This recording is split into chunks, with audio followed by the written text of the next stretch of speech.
جناب اسپیکر، بیرون ملک مقیم پاکستانی ہمارے معاشی ڈھانچے میں ریڑھ کی ہڈی کی حیثیت رکھتے ہیں اور ان کی جانب سے بھیجی جانے والی ریمیٹنسز معیشت میں اہم کردار ادا کرتی ہیں۔ حکومت بیرون ملک مقیم اہل وطن کی مدد کے لیے متعدد سہولیات متعارف کروا رہی ہے۔ بیرون ملک پاکستانیوں کی جانب سے بھیجی جانے والی ریمیٹنسز کے فروغ کے لیے بجٹ میں 86.9 ارب روپے کی رقم مختص کرنے کی تجویز ہے۔ یہ رقم ری امبرسمنٹ آف ٹی چارجز، سونی دھرتی اسکیم اور دیگر اسکیموں کے لیے استعمال کی جائے گی۔ افرادی قوت کو مارکیٹ کے جدید ترین تقاضوں کے مطابق تیار کرنے کے لیے سینٹرز آف ایکسلنس قائم کرے گی۔ بیرون ملک مقیم اہل وطن کی سہولت کے لیے امیگریشن لینڈسکیپ کو ڈیجیٹائز کیا جائے گا تاکہ امیگریشن کے پروسیجر کو آسان بنایا جا سکے اور لاگت میں کمی ہو۔ شکایات کے بروقت ازالے کے لیے کمپلینٹ ریزولوشن کا مؤثر نظام بنایا جائے گا۔ اس کے لیے ایک بین الاقوامی کال سینٹر کا قیام بھی عمل میں لایا جائے گا۔ نئے ایمیگرینٹس کے لیے جلد از جلد بیرون ملک آباد کاری کے لیے قرض کی سہولیات فراہم کرنے پر کام جاری ہے۔ بیرون ملک مقیم پاکستانیوں کی غیر معمولی خدمات کو تسلیم کرنے کے لیے محسن پاکستان ایوارڈ متعارف کرایا جا رہا ہے۔ اسی طرح کے دیگر اقدامات سمندر پار پاکستانیوں کی معاونت اور قومی ترقی میں ان کے تعاون سے فائدہ اٹھانے کے لیے حکومت کے عزم کی نشاندہی کرتے ہیں۔ جناب اسپیکر، ماضی میں برآمدات کو فروغ دینے کی کوششوں کے باوجود برآمدات میں خاطر خواہ اضافہ نہیں ہو سکا۔ اس شعبے کی اہمیت کو مد نظر رکھتے ہوئے ایگزم بینک کے ذریعے ایکسپورٹ ری فائنانس اسکیم کے لیے مختص رقم کو 3.8 ارب سے بڑھا کر 13.8 ارب روپے رکھنے کی تجویز ہے۔ ان اقدامات سے پورٹ فولیو میں 100 ارب روپے سے 280 ارب روپے تک اضافہ متوقع ہے۔ اسٹیٹ بینک آف پاکستان کے ذریعے 539 ارب روپے کی ایکسپورٹ کریڈٹ کی فراہمی کی جائے گی۔ وزیر اعظم نے اس بات کو یقینی بنانے کی ہدایت دی ہے کہ اس سہولت کا کم از کم 20% حصہ ایس ایم ای سیکٹر پر مرکوز رہنا چاہیے۔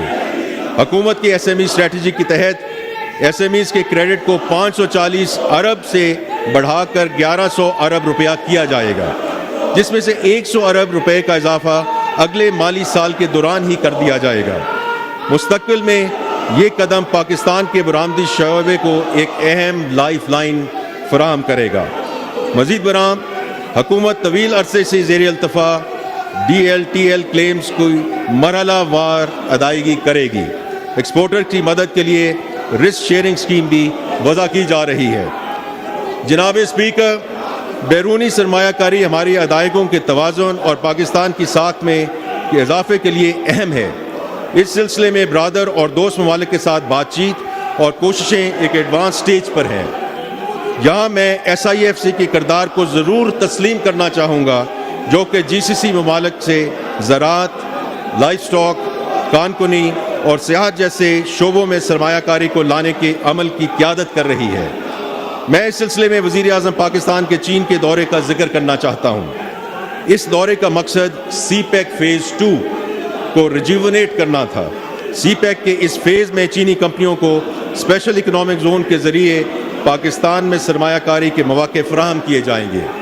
ساتھ ہی ساتھ پاکستانی کمپنیاں چینی کمپنیوں کے ساتھ جوائنٹ وینچرز کر سکیں گی۔ سی پیک فیز 2 سے ملک میں صنعتی شعبے اور برآمدات میں اضافے کا ایک نیا باب کھلے گا انشاءاللہ۔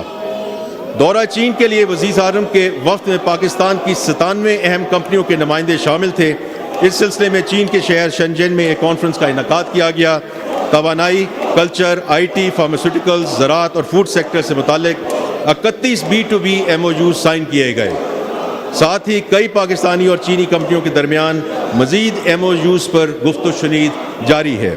ان کا تعلق iron and steel, mobile solar cells, EVs and automobiles, manufacturing اور ٹیکسٹائل جیسے شعبوں سے ہے۔ ساتھ ہی ساتھ BOI نے 6 مختلف چینی اداروں کے ساتھ B2B کولیبوریشن کے لیے MOUs سائن کیے ہیں۔